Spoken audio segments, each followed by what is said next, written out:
Баршаңызға сәлем. Бүгінгі менің видеома қош келдіңіздер. Бүгін мен сіздерге кемпірқосақ туралы мәліметтер айтатын боламын. Ендеше видео басталмас бұрын лайк басып, менің арнама тіркелуді ұмытпам. Ендеше біз видеомызды бастаймыз.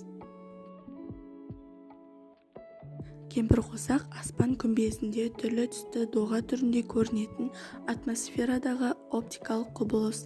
Ол аспанның бір жағында торланған бұлттан жаңбыр жауып, қарсы жағында жарқырап күн шығып тұрған кезде көрінеді. Кемпірқосақ тікелей түскен күн сәулесінің жаңбыр тамшыларынан өткенде сынып, құрамдас бөліктеріне, яғни қызыл, сарғылт, сары, жасыл, көгілдір, көк, күлгін бөлінуінің және тамшы бетінің шағылған толқын ұзындығы әртүрлі сәулелердің дифракциялануы мен интерференциялануы нәтижесінде пайда болады. Кемпірқосақ сөзі кембір-қосақ сөз тіркесінен шыққан. 7 түсті доғадан құралғандықтан доғаларды 3 қосаққа және бір дара доғаға бөлуге болады. Соңғы қосақтың бір қосағы кем болғандықтан кембір-қосақ сөзі тұрақты сөз тіркесіне айналып кеткен.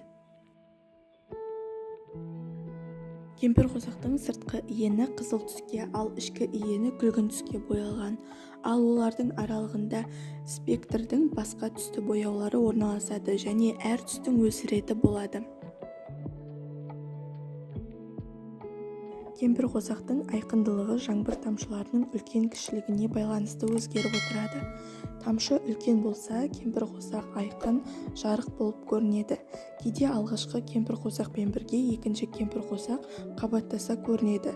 Оны қос кемпірқосақ деп атайды. Қос кемпірқосақ күн сәулесінің су тамшыларына белгілі бұрыш жасай, 2 рет шағылысуынан түзіледі. Сонымен бірге ай сәулесінен пайда болатын кемпірқосақты ай кемпірқосағы деп атайды. Кемпірқосақ күндіз ғана болады деген ой санамызда қалғаны рас. Кемпірқосақ жаңбыр тамшысы мен күн сәулесінің шағылысуынан пайда болады. Ал түнгі кемпірқосақ тамшы мен ай сәулесі арқылы пайда болады. Түнгі кемпірқосақты кейде ай кемпірқосағы деп те атайды. Күндізгі кемпірқосаққа қарағанда кішілеу келеді, бірақ кемпірқосақтың дәл өзі.